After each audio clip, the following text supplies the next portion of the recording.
Before we go any further, if you value historically proven farming systems that sustained civilizations for centuries without exhausting the land, subscribe to the Farm Logic channel now. What follows explains why ancient terraced farms in the Andes, the Mediterranean, East Asia and the Middle East produced food continuously for hundreds of years without ploughing, deep tillage or synthetic inputs. This was not primitive farming. It was a controlled soil-building system whose logic modern agriculture is only beginning to rediscover. Why terraced farms rejected digging long before modern soil science? Ancient terrace builders worked on slopes where digging deeply was dangerous. Turning soil loosened it, invited erosion, and destroyed the stability of stone walls holding entire mountainsides in place. Through observation, farmers learned that soil left intact developed strength, fertility, and resilience. Instead of disturbing the ground, they focused on feeding it from above and protecting it from below. Over generations, this approach produced soils deeper and richer than surrounding valleys. Why the formula began with layered soil architecture rather than compost piles? Terraced soil was built deliberately in layers, not mixed. A mineral base of crushed stone and subsoil provided drainage and thermal mass. Above that sat darker topsoil, enriched gradually with organic matter. This stratification allowed water to infiltrate slowly without washing nutrients away. Digging would have collapsed these layers and destroyed their function. The no-dig approach preserved structure, while fertility increased year after year. So, why did constant surface feeding take the place of seasonal soil disturbance? Well, instead of ploughing, ancient farmers would, add organic material to the surface on a continuous basis. Things like crop residues, animal bedding, kitchen waste, seaweed, leaf litter, and manure were all laid right on top and left to decompose naturally. Earthworms, fungi and microbes would then move nutrients downward at their own pace. This method helped avoid compaction, preserved those important pore spaces, and kept oxygen flowing through the soil profile. To use this approach today, organic matter really ought to be added in thin, regular layers instead of being buried. The mulch actually becomes food, not just a simple cover. Now, let's consider why stone walls were actually biological tools, not just structural ones. Terrace walls stored heat during the day and then released it at night, which moderated the soil temperature. This, in turn, encouraged microbial activity and root growth. The walls also condensed moisture from the air and fog, gradually feeding water into the soil behind them. By stabilizing both temperature and moisture, the life in the soil that replaces digging could well thrive all year round. Now, let's talk about why roots actually replace metal tools as the primary soil workers.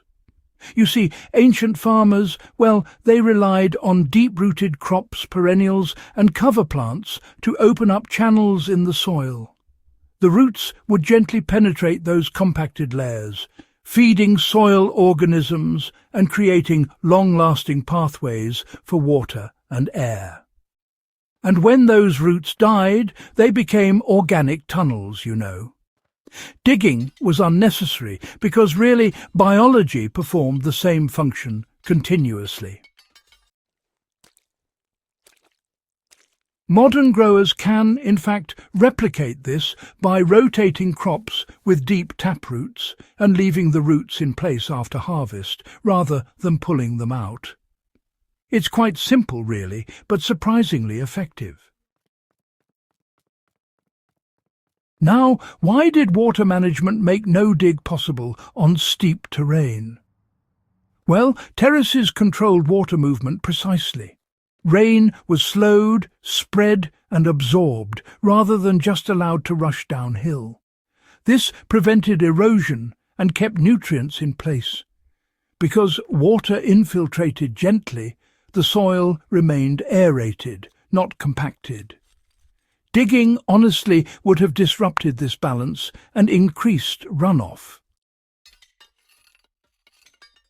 For modern gardens, contouring beds and using swales or raised edges achieves the same effect on smaller scales. Why did fertility increase instead of declining over centuries? Well, unlike ploughed fields that lose organic matter with every disturbance, terrace soils actually accumulated carbon. Each season, more life was added than removed. Microbial networks expanded, fungal relationships strengthened, and nutrient cycling became self-regulating. Over time, these soils grew darker, deeper, and honestly, more productive.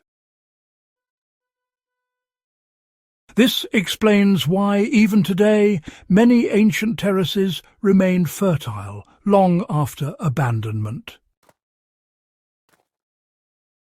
So, why do modern no-dig systems actually succeed when they follow ancient logic?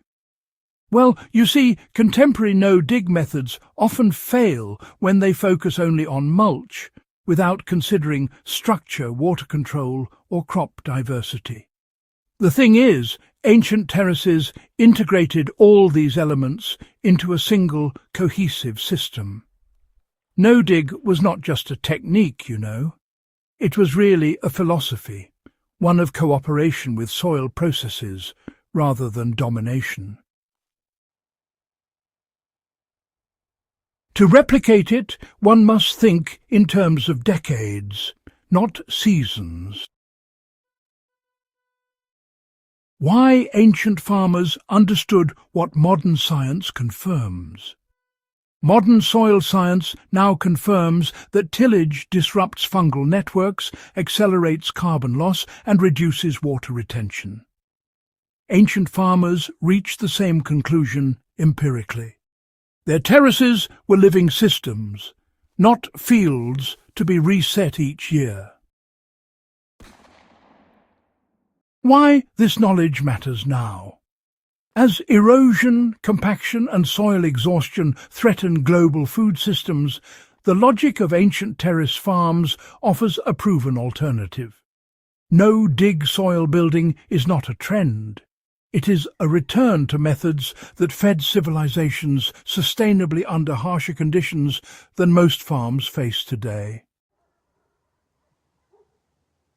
If you want more historically grounded farming knowledge that still works in real fields and gardens, subscribe to Farm Logic and help keep these lessons alive.